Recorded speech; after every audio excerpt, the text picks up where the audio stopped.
Good afternoon and welcome to Up for Discussion, Living with PKD Part 2.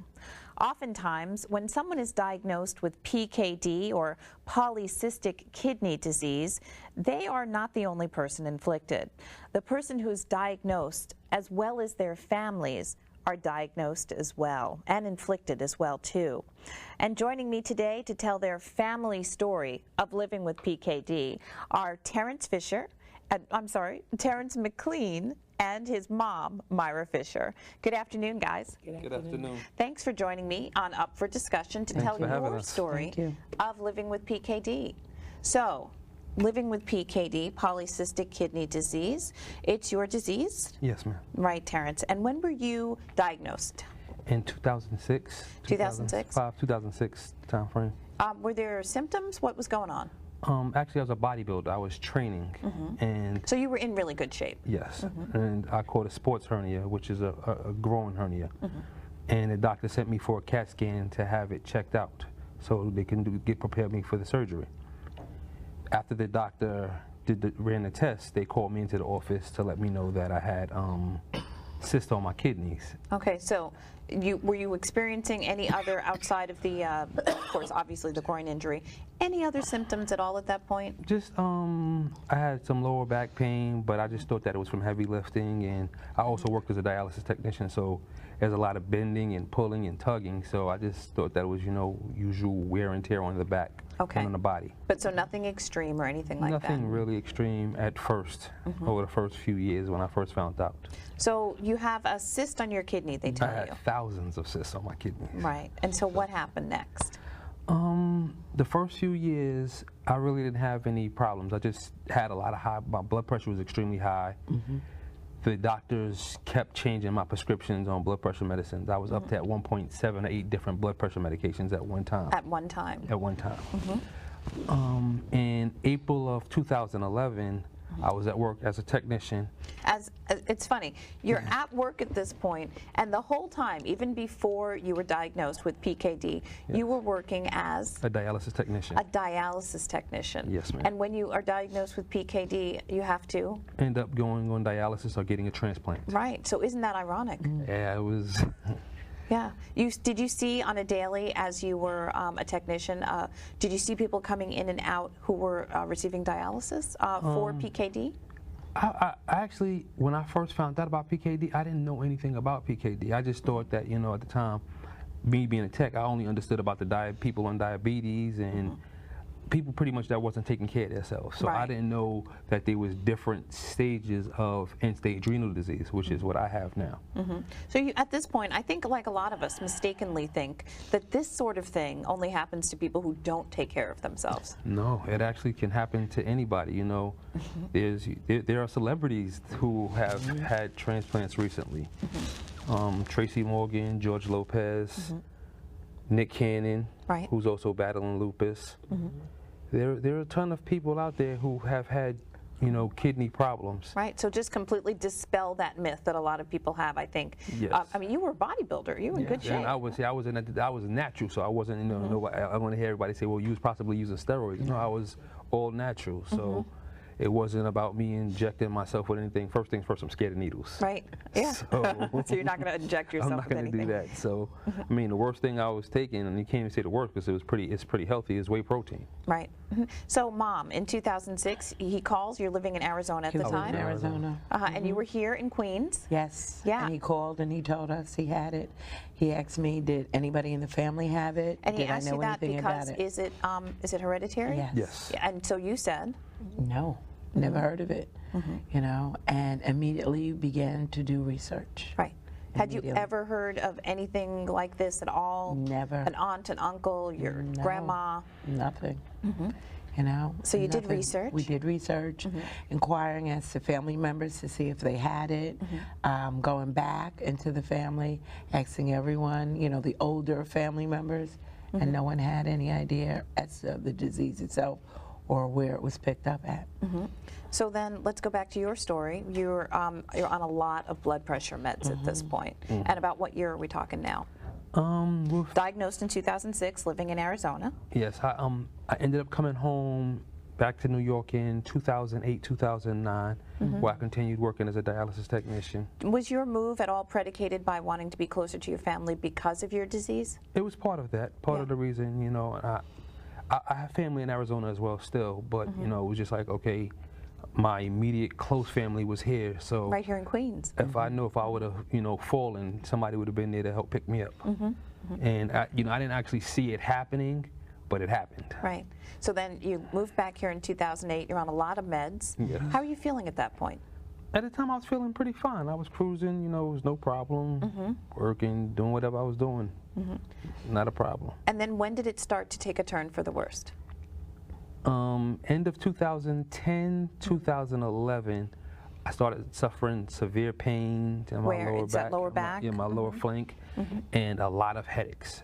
Like the headaches just became excruciating, where I couldn't go outside. You know, driving, anything was just like, any kind of noise was hard on me.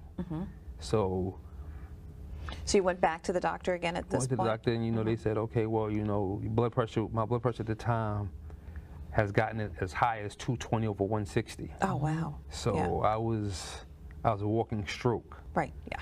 But you know, I felt pretty good outside of the headaches. So I continued to work. And then what happened in 2011? I was at work one Saturday morning, never forget that. Where were you working at the time? St. John's Episcopal Hospital in Far Rockaway. And Right here in Queens, yeah. yes. I felt weird that entire day, and I told my team lead, I'm like, I'm not feeling too well, you know, it's a rough day. And next thing I know, I was in the ER. Of the same hospital The you same worked hospital in? where I worked at. Yeah. And I know we've got some pictures of this too. In 2011, that you had to have some surgery. I had some surgery. That was in April. I had the surgery, and after maybe I stayed in different hospitals a few times throughout the spring and summer. In August of 2011, I was sent to Woodhull Hospital, where I had laparoscopic decortization done on my left kidney. And we have some pictures of that too, yeah. Yes. So tell us about the pictures and what was going on at that point. If you see, I guess, the two pictures, you know, you see where I'm in the actual pictures, is after the surgery, where I'm in the recovery room, and the middle picture is my kidney, and it's covered with thousands of cysts. Right, that's what we're seeing, those red, Red and black pulsy stuff is the cysts. And when the doctor did the surgery, they went in originally with the anticipation of it being maybe 8 or 9 with one predominantly major cyst, that if they cut it and drain it, that I would be okay. But when he went in and he found out that there was thousands of cysts. They saw that. Yes, and it kind of surprised him. So he, you know, after the surgery, when we talked, he said, we did about 80 or 90, but that's not even touching a quarter of what you have on each kidney. How did you feel at that moment? I was scared.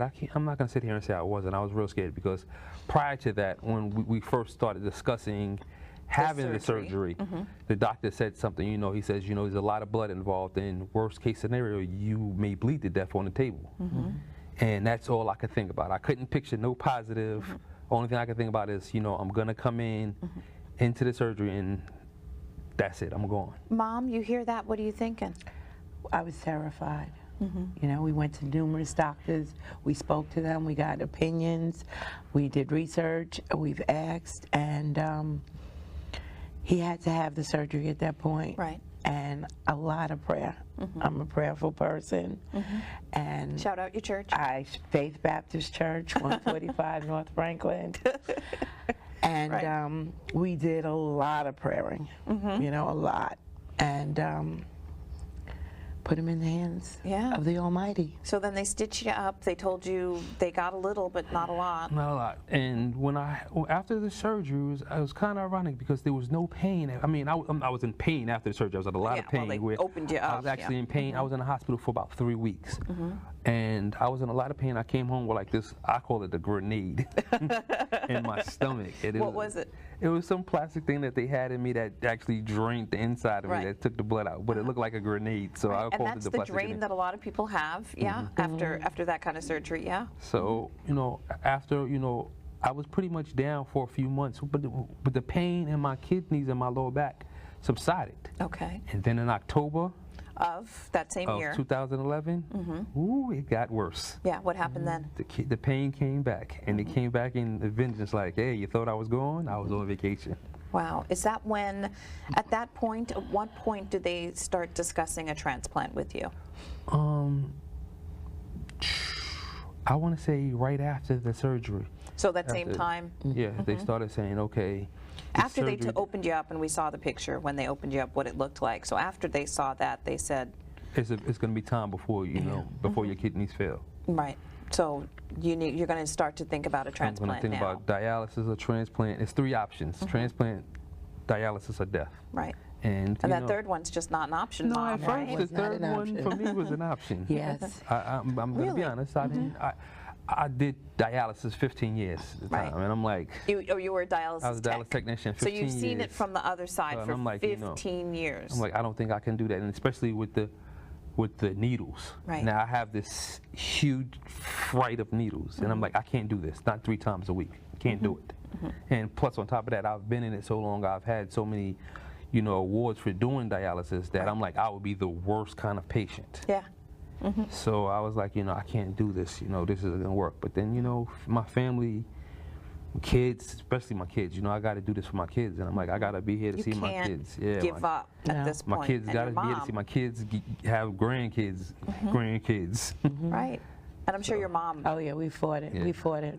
You know, I was like, no, there's no way. I'm not accepting that. You have to do it. You know, you have to. And he was like, no, I'm ready. I'm ready. I'm like, you can't. You have your children. You know, what about me? Yeah. You know, I Time to need be a you. little selfish, right? What Yeah. about your mom? And Right. I said that. You know, and then family members jumped on him, and we just like. Everybody attacked him, and he was like, okay, okay. You know, but it was a while before we can get him to see it. So then after that, in October, when you got, again, extreme pain after the surgery and after everything else, at this point, are you working still? No, my last day at work was that last day, April 9th, 2011. And that was the day you were admitted to the hospital that you were the working first in. hospital visit. Then I started. I've been to 4 or 5 different hospitals since. You see, LIJ, North Shore, Lenox Hill, Winthrop. Wow. So you haven't been working since then. You're on disability? Fighting to get on disability. Okay. So what are you doing now? Nothing. Yeah. No income. Because you can't work. Yeah. It's really hard. So, Yes. you know, you got your family with you. Yes. Thank goodness. Yeah. So, so are you on the transplant list right now? Yes, I am. Which one? Long Island Jewish. Okay, so is it a state transplant list, a local transplant list? How does I that believe work? that's a state transplant list. You know, you get on one transplant list per state. So right now I'm on the Long Island Jewish Manhasset list. Okay, and that's a statewide list. Yes. So now, are you on Medicare right now? Still, once disability kicks in, well, they say now that I'm on dialysis, Okay. Medicare should kick in. So I'm just waiting for that. I actually have a phone interview with Medicare June 12th, which is my birthday. Okay, good for you. So hopefully all will go well.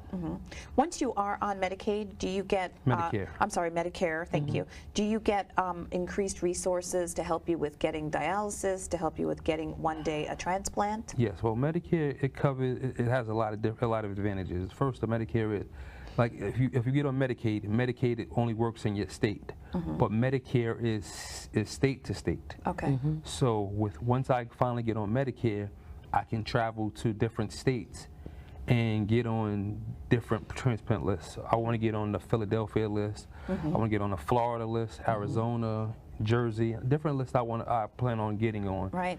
And go where I have family at, so I would have a place to stay for recovery. And Right. Yes. if I go out there, I can go do the test. It should probably take a few weeks.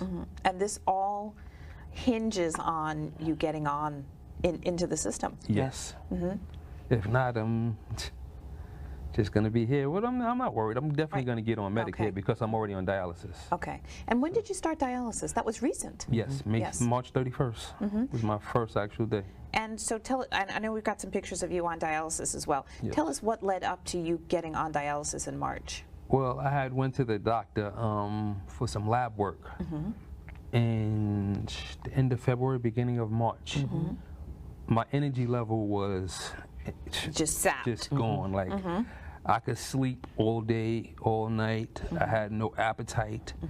And this was actually, I believe this was my first day of these dialysis. pictures are your first Yes. day of dialysis. Where was this? This was at Bayside Dialysis. Okay, and when you were admitted before you were admitted for dialysis, what was your GFR? 14. 14. Now, Yes. for those of you who are watching, GFR, glomerular filtration rate, is usually about 20 is the lowest. 20 is you're just getting by. Yes. You're just kind of moving along at 20, and you were at 14. I was at 14. I went to my doctor. Actually, my mother, and I'll never forget this day, my mother taking me somewhere to get some food. And I'm home, and my doctor calls, and my doctor never calls me. So she goes, Terrence, I need you to come to the office right now. And I'm like, right now? And she's like, yes. So I'm like, all right, so I call my mother, and I'm like, my doctor just called, and she needs me to come to the office. So I'm like, I'm just going to walk around the corner because her office is around the corner from my house. So I walk to the office, and usually I have to wait in the lobby for a little while. And she goes, nope, come to the back. We need to talk. Right. So once she says we need to talk, I knew there was a major problem. Yeah. So she calls me in the back and says, listen, these are your numbers. The 14 GFR. And she goes, it's time to start dialysis. It's time to call your kidney doctor. So this was a Friday. Right. So I called my kidney doctor. You know, my doctor faxed over my lab work to him. He asked to see me in the office Monday. That Monday, I go to his office to see him. He sends me to the appointment to see the surgeon. The following week, I had the catheter placed in me. Wow. How was that, getting the catheter? I know you have a thing about needles and... Yeah, it was rough. And so in that picture, that was that very first day that you were going through dialysis. What was that like?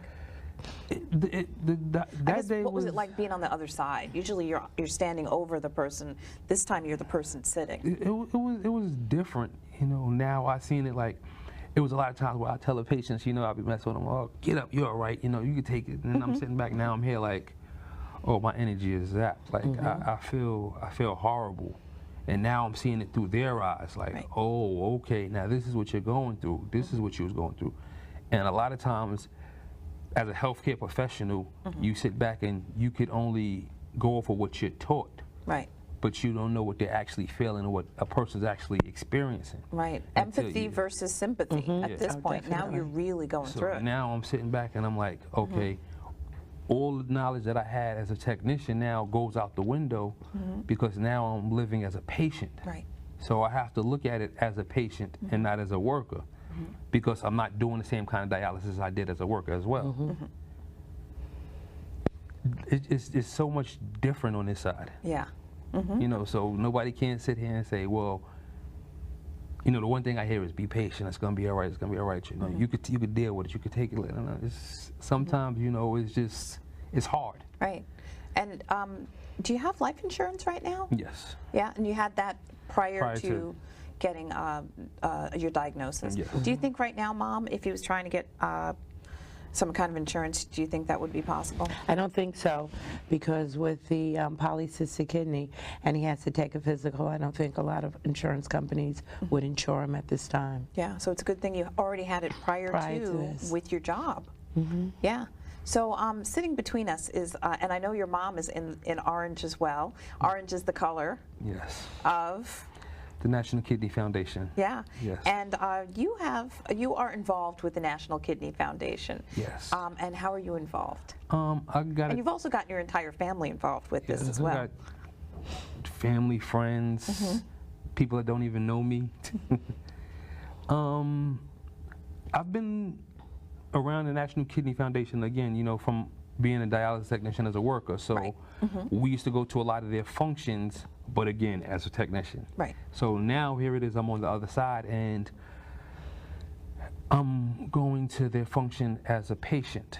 And what kind of functions? Well, I'll go to they have galas, and their big things are the kidney walks. Kidney walks. Yes. So you guys compete, or no, not compete. Just walk. You're right. You guys participate. Yes. In just walking. You know, a lot of people come out to support people who need kidneys, people who have had kidney transplants, or, you know, people who passed away from different kidney diseases. So tell us about your team, Grind for a Kidney. Yes, my team. And also the walk that just took place on May 18th. Okay, my team is Grind for a Kidney. It's funny, you know, my nickname is Mr. Grind. Yeah. So everybody, you know, when we first started coming up looking for names for a team, you know, we couldn't figure out a name for a team. So one day I just sitting back and I said, hey, why don't we just Grind for a Kidney? And it stuck. That's the name of the team, Grind for a Kidney. So we've had shirts done. You know. I noticed the shirt you're wearing. Yeah. I love the little, I don't know if we can see it online, but I love the little marching or walking kidney up on the top and on the bottom here. So Grind for a Kidney is your team that you can walk on. Yes. You can be a member of your team, or people can just walk with other teams or They on can their work with own as anybody well. they want, you know. If they want to join my team, you know, go to National Kidney Foundation and join my team. You know, just type in a search engine for Grind for a Kidney, which is GRIND, 4 and the number 4, a kidney, and look for me and join my team. Yeah. And so on May 18th, you guys had walked. How many members were on your team that day? Whoa, I don't even know. You're a the pretty exact, popular guy, Terrence. So. Yeah, he had a lot. I don't know the exact count, but we had quite a few people come out. You know, I had some surprises show up. You know. Yeah. Some people who that I didn't even expect to came. You know, so. And that was in East Meadow, that It was walk. East Meadow, Yes. Long Island. Yes. It was a beautiful day. You know, it was a hard walk. You know, it was over 3 miles, and I had some help getting through to the finish Good. line. All But right. So you walked as well. I think that's so inspirational. yes, you know, at first I kept on saying I was going to finish the walk. I was going to finish the walk, and at maybe halfway through, I didn't think I was going to finish it. But then, you know, everybody was like, you know, sit down, relax. You know, we'll go get the car, and you know, we could just go ahead and go home. And I'm like, nah, I have to finish. Right. Yeah. So, you know. So if people want more info, and also the next walk that's coming up is when? November 9th. It's going to be in New York City. I'm not sure the exact park, but if you go to the National Kidney Foundation website, the information will be up there. And I think we should also mention that these are the walks that are local, the East Meadow one and the New York City one. Yes. But no matter where people are watching us, they can go to the National Kidney Foundation and find a walk in their area as well. There's National Kidney Foundations in every state. So wherever you are, you can find a local walk Yes. and join a team or just walk for a friend and really get involved that way. Yes. It's a great way to Yes. give back, no? Yes. Definitely. Yeah, so Mom, did you walk on that day too? I had an affair at my church. We were praying for the walkers, Right. as well as my Who son. were these people? Was this your banner? What was going on here? Yes, I had my friends and family, you know, my fiance, my kids was out there. Your kids too? How old are your kids? My 8-year-old and my 16-year-old was out there. Great. And they walked as well. Yes. This sounds like something that you can really just get the whole family Oh, behind. definitely. Yes. Yeah. So that was the family walk. We talked about your surgery. We talked about your dialysis. What's next for you, Terrence? Next. I got a few things coming up, you know. First things first is I'm working on my relationship with God. And I'm sure your mom can help. Yeah. We would talk about that every day. Good. Second, Spiritual. I'm working on my health. Yeah. You know, I say this is God's plan because He's the one that has me focused and where He needs me to be. Third, you know, I'm getting married in a little over a year. Congratulations. Oh my gosh. Shout out your fiance. Erica, what's up? I know you wanted to be here, but you're not here, but love you, Mama. She's going to love that. Yeah, thanks, you know, she's a big support, you know. She's in the front line with me, you know, my aunt also, I can't forget my Aunt Corin, you know, I love you to death. You know, that's actually the backbone to Grind for a Kidney, because when I fall on my face, my aunt, my fiance, my mom's, when I'm down, they're there. Your family is picking you right back So, up. I got, you know, my dad, my sister. Yeah. They, Shout you know, everybody out. Robin, Dad, they here, you know, they scared to be on camera, but Oh, that's okay. That's Gotta okay. shout 'em You out. shouted them out. That's all right. to the whole Robinson family, you know, love y'all. Yeah. You know, So, Fishes, If there's people Russells, out love there y'all. right now who are watching this and they want to, they're interested in maybe being a donor when they die, or you know, maybe getting involved in the donor registry, where can they go for more information about that? First things first, you know, if you go to the DMV, you can get on your driver's license. You know, you can check off in a donor box to be a donor. But it doesn't only have to be when you die. You can be a live donor for, you know, for kidneys and for liver. You know, the only time you really don't want to be alive is when you want to give up a heart. Right, yeah. But you can give up everything, you know, your eyes, ears. There's so many body parts that this world needs. You know, there's plenty of people that are healthy, that have healthy kidneys, that can donate healthy kidneys. Right. You know, but they just, I'm not sure if they're just scared or they don't know It is a scary process. where to turn to. So they can go to the National Kidney Foundation for more information about donation. Yes. And when we all are renewing our driver's licenses, Yes. we can check the box. Yes, donor the box. definitely. Yeah, and that would not only help people with PKD, but people with other With anything. ailments With as well. anything. You know, you donate, that's a gift of life. That's a gift that can never be repaid. And it can be a gift to many families as well. Yes. Definitely. Yeah, Gift that keeps on giving. Yeah. That's what that gift is. absolutely. So what's next for you? Your relationship with God? My health, my family, this wedding. Whew. Yeah, it's exciting. Yeah. I'm getting a transplant. That's gonna be like, you know, I keep saying, you know, I talk every day, you know, I need a kidney because being on PKD now, it's so different, you know. Being on dialysis now. Yes. Yeah. Being- How often do you go? I do it from home. Okay. So it's a little bit different from going to an actual clinic. Center, yeah. Yes, where actually you get stuck. I actually have a tube in my stomach, and 4 times a day I have to fill up and drain. Can you do that yourself, or is that something someone's got to help I do you it with? myself. I didn't tell. Yes, so I mean that's the positive about it, but the negative is if I'm trying to do something. Let's say I wanted to go, let's say to the beach, like that's an example. I want to go to the beach.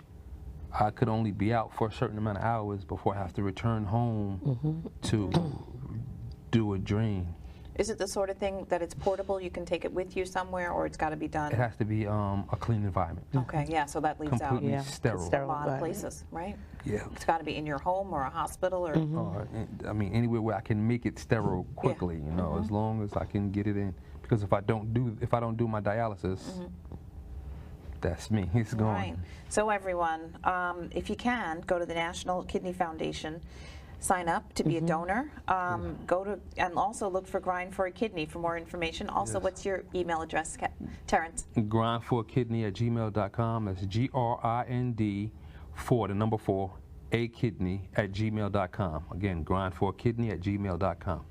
All right. Thanks, Terrence McLean. Thanks, Myra Fisher, for joining Thank us you Thank for here having on us. Up for Discussion. It's been a great discussion about Yes, it PKD. Like I said, PKD affects not only the person afflicted, but his entire family as well. And you guys are just such a great example of people who have come together to help someone in need. So congratulations to your family. Bravo to you. Thank and you good so luck much. with everything. And hopefully we're going to...